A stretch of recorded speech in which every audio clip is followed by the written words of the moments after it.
All right, so for today's review, we're going to be taking a look at the Knipex 1386-200 electrical installation pliers. Now, we have taken a look at quite a few different pair of these here on the channel before, but I recently picked up this pair in a set that I picked up from Knipex, so I decided I would make a video on them.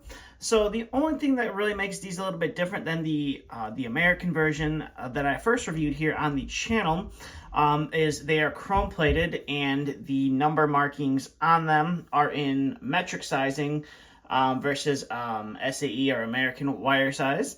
Now these are the insulated version of the tool. So they feature the VDE handles, which is pretty typical for Knipex to put the red and yellow here on the handles. Now here is the model number of the tool if you are looking to buy it just by itself. Now this tool can cut copper and aluminum wire. Don't go trying to cut steel wire with these. You're going to end up damaging the tool.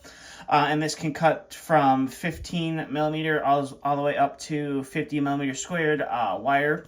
And then here's all your certifications that the tool went through to prove that it is going to be able to withstand 1,000 volts. Like I've said before, in the past, I believe they test these up to 10,000 volts, but they are rated for 1,000 volts. And then, like most, if not almost all of Knipex's pliers, these guys are made in Germany. So you're going to have that there on the tool. And then last but not least, this is very common to see on insulated tools. You are going to see when the tool was produced. This is a relatively newer pair of pliers as it was produced sometime in 2024. And then if you open up the inside of the handles, again, you got your made in Germany and some more ratings there on the inside, and that is going to be on both sides of the handle. Now, if you flip over the back side, you do have a warning that says don't cut steel. Then the back side of the plier is fairly plain. And a barcode used to be there, but I've started to notice on some of the more newer 2024 tools that I've been getting from Knipex, they have kind of gone away with the barcode there on the backs of them. And then you have your nubs right here. That's pretty much you want to stop there before you go any bit further. It's kind of like hey, that's far enough on the pair of pliers. Anything after that, you're kind of at your own risk and or going to end up touching the metals on the pliers. And then we're coming to the pliers themselves. You're going to have the Knipex name there on the pliers. That is a part of the forging or the casting. I'm not sure how they make these guys, but that is there on the pliers, and these are going to be the chrome plated version. Now they do make a couple different variations, like I've said before, of these, so if you're not looking for the chrome plated version, they do make a black, I think it's atomized finish, and then they also make one of these that is chrome plated that has a spring on it and a lock, so if you wanted a spring loaded version of this tool, that is another option. I believe I've taken a look at that here on the channel.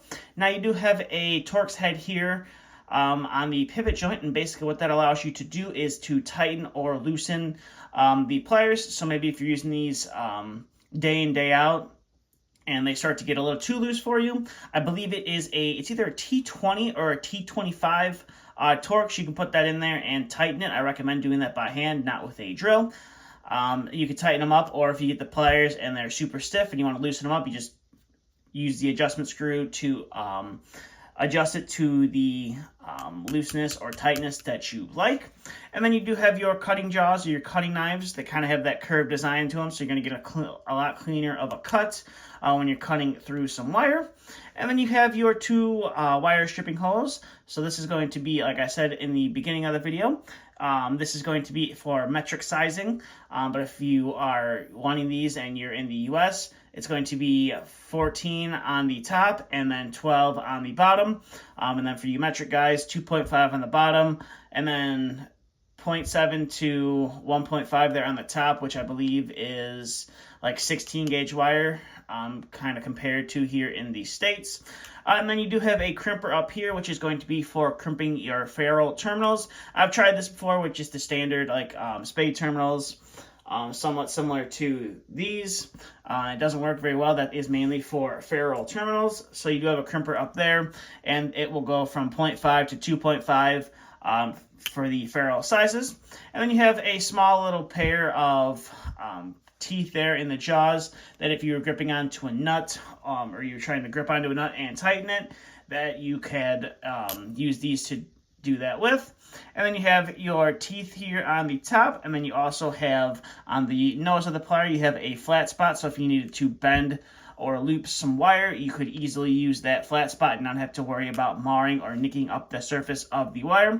And like I said, that is the back side of the tool. It is fairly basic there on the back, and I like how loose mine are. This is how they came out of the packaging. I didn't have to do any adjustments to them, and that's pretty typical for Knipex. They're always going to be just right, in my opinion, out of the box. But if you want them a little bit tighter, like I said, you could just take a little bit of Torx and tighten it up.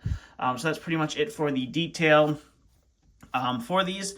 Now we can get to some of the testing for it. So like I said, you're going to be using these on, you can use these guys on your electrical installation. So for all you residential guys out there, Romex is pretty much what you're going to be using these for. So I do have some 14.2 Romex here.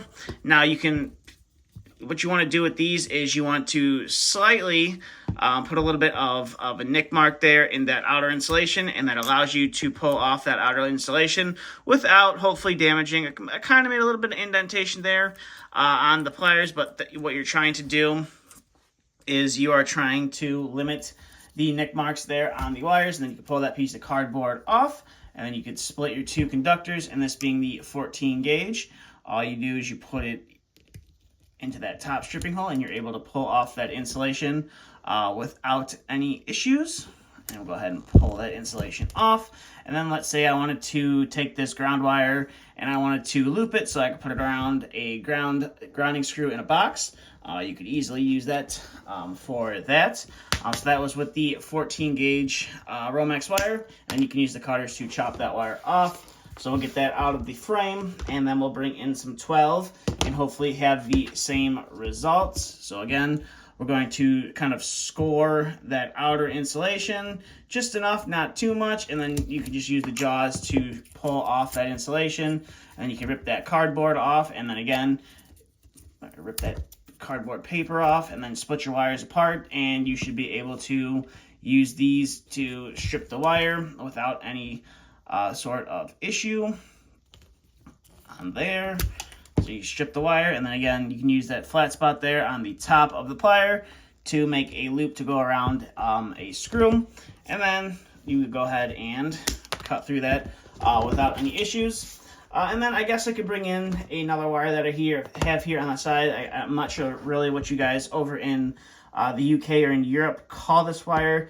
I kind of call it like a twin and earth wire. It has two hots and a ground, or a hot, neutral, and a ground on there. So it's a little bit thicker of an insulation. I'm not sure if you would use these pliers to strip this outer insulation or not, but we'll go ahead and give it a try. So we'll go ahead and score that outer insulation and see if I can't pull it off. And I don't think I did any damage to the inside. Maybe I nicked the ground right there, went a little too deep, but pull off that outer insulation. Now this is a stranded wire, so I would think you would use and this is a stranded 1.5 millimeter wire, and you just pull off that insulation and exposing your bare wire. And then you could put a ferrule or whatever on that wire if you wanted to.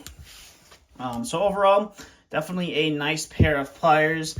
If you're working a lot with here, at least here in the States, if you're working a lot with like the Romex wire, and all you're pretty much doing is 12 and 14 gauge wire, solid wire, that is. So like I said, I've reviewed a couple pairs of these here on the channel, and I recently picked these up in a set. It was a 3-piece set from Knipex, so I figured I might as well go ahead and make a review on them. So overall, pretty nice pair of pliers if you're looking to pick them up for yourself. So with that being said, that's kind of all I have for this video. So if you have any questions, comments, concerns, please feel free to leave them down in the comment section below. And as always, thanks for watching.